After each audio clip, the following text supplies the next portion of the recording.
Hi, hello and welcome to Diya's Kitchen. இன்னைக்கு நம்ம சேனல்ல பொள்ளாச்சி பச்சை மிளகாய் தொக்கு எப்படி செய்யறது அப்படின்னு தான் பார்க்க போறோம். குக் வித் கோமாலி ஷோல கிராண்ட் ஃபினாலே அப்போ அஸ்வின் செஞ்ச அதே ரெசிபி தான் இது. இந்த ரெசிபி இட்லி, தோசை, சாதம் எல்லாத்துக்கும் ஏத்த ஒரு பெஸ்ட் சைட் டிஷ். வீடியோவை தொடர்ந்து ஸ்கிப் பண்ணாமல் பார்த்துட்டே இருங்க. ரொம்ப நல்லாயிருக்கும் இந்த கிரேவி. அதோட ரொம்ப சிம்பிளான இன்க்ரீடியன்ஸை வச்சு தான் நாம் இன்றைக்கி இந்த கிரேவியை செய்ய போகிறோம். ஸோ வாங்க வீடியோக்குள்ளே போகலாம். இதுவரை நம்ம சேனல் நீங்கள் சப்ஸ்கிரைப் பண்ணல அப்படின்னா சப்ஸ்கிரைப் பண்ணிவிட்டு பக்கத்தில் உள்ள பெல் ஐக்கானை மறக்காமல் ப்ரெஸ் பண்ணிவிடுங்க.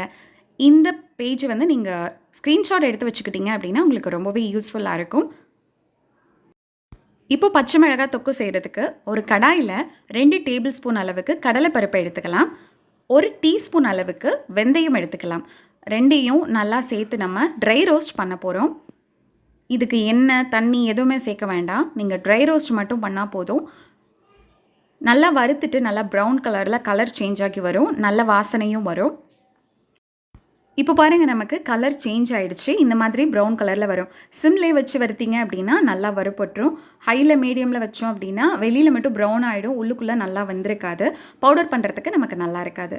இப்போது ஆற விட்டுட்டு மிக்சர் ஜாரில் போட்டு பொடி பண்ணி எடுத்து ஓரமாக வச்சுக்கலாம். இப்போது நான் கொஞ்சம் பச்சை மிளகாய் எடுத்துருக்கேன். ஒரு 10 பச்சை மிளகாய் இருக்கும்னு நினைக்கிறேன். இதில் வந்து நடுவில் இந்த மாதிரி கீறிக்கலாம். 2 ஓப்பன் பண்ணிட வேண்டாம், அப்புறம் ரொம்ப காரமாயிடும். ஸோ இந்த மாதிரி நடுவில் மட்டும் கீறிக்கலாம், லைட்டாக ஸ்லிட் பண்ணிக்கலாம். இப்போ பாருங்கள், இந்த மாதிரி தான் இருக்கும். இந்த மாதிரி இருந்தால் தான் நமக்கு இந்த கிரேவிக்கு மிளகாய் வந்து நல்லா டேஸ்டியாக இருக்கும். ஸோ அதனால் இந்த மாதிரி எல்லா மிளகாயையும் கோடு போட்டு வச்சுடுங்க. நீங்கள் நீளமான மிளகாய் அந்த மாதிரி கூட எடுத்துக்கலாம். இதே மாதிரி தான் எடுக்கணும்னு அவசியம் கிடையாது.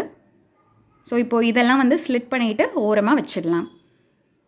இப்போது அதே கடாயில் நான் 2 டேபிள் ஸ்பூன் அளவுக்கு நெய் சேர்க்குறேன். நெய் நல்லா வந்து காஞ்சு வரட்டும். இதில் 1 டீஸ்பூன் அளவு வெந்தயம் சேர்த்துக்கலாம்.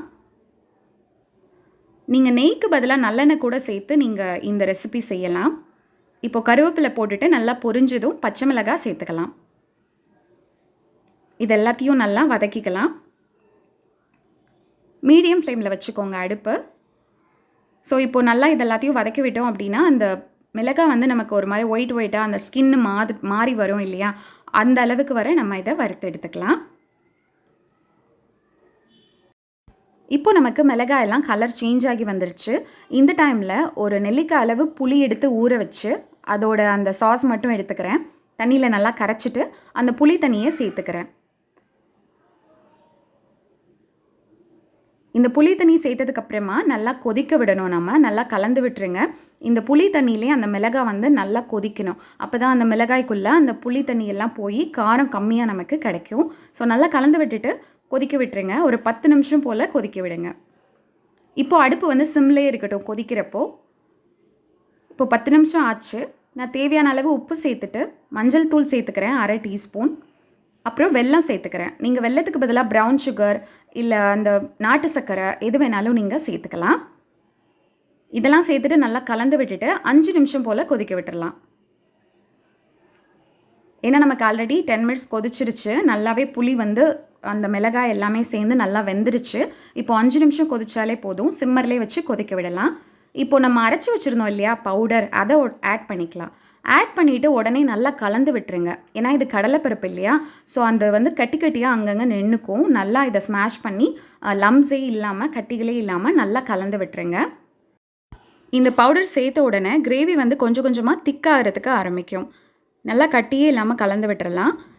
இதை வந்து நம்ம ஆல்ரெடி ட்ரை ரோஸ்ட் பண்ணியிருக்கோம். ஸோ ஆல்ரெடி வந்து பாதி குக்காக இருக்குது. நம்ம இது சேர்த்துட்டு ஒரு 3 நிமிஷம் நல்லா திக்காகிற வரை கொதிக்க விட்டாலே போதும். இப்போ பாருங்கள், நல்லா திக்காயிடுச்சு.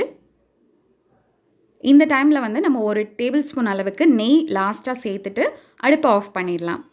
நீங்கள் இதே ரெசிபி வந்து நல்லெண்ணெயில் கூட செய்யலாம். அவ்வளோதான், நமக்கு பச்சை மிளகாய் தொக்கு சூப்பராக ரெடி ஆகிடுச்சு. இந்த ரெசிபிக்கு வந்து குக் வித் கோமாலி ஷோவில் அஸ்வின் வந்து நிறைய பாராட்டு வாங்கினாங்க. ஸோ அதனால் ட்ரை பண்ணலான்னு பண்ணேன். ரொம்ப நல்லாவே வந்துருச்சு. இது வந்து பெஸ்ட்டு சைட் டிஷ்ஷாக இருக்கும். இட்லி, தோசை, ரைஸு எல்லாத்துக்குமே வந்து ஒரு பெஸ்ட்டு சைட் டிஷ்ஷாக இருக்கும். கண்டிப்பாக வீட்டில் ட்ரை பண்ணி பாருங்கள். பிடிச்சிருந்தது அப்படின்னா லைக் பண்ணிவிட்டு மற்றவங்களுக்கும் ஷேர் பண்ணுங்கள். உங்களுடைய ப்ரெஷியஸான comments always welcome. So thank you for வாட்சிங். Take care and bye bye. இன்னொரு நல்ல வீடியோவில் உங்களை நான் மீட் பண்ணுறேன்.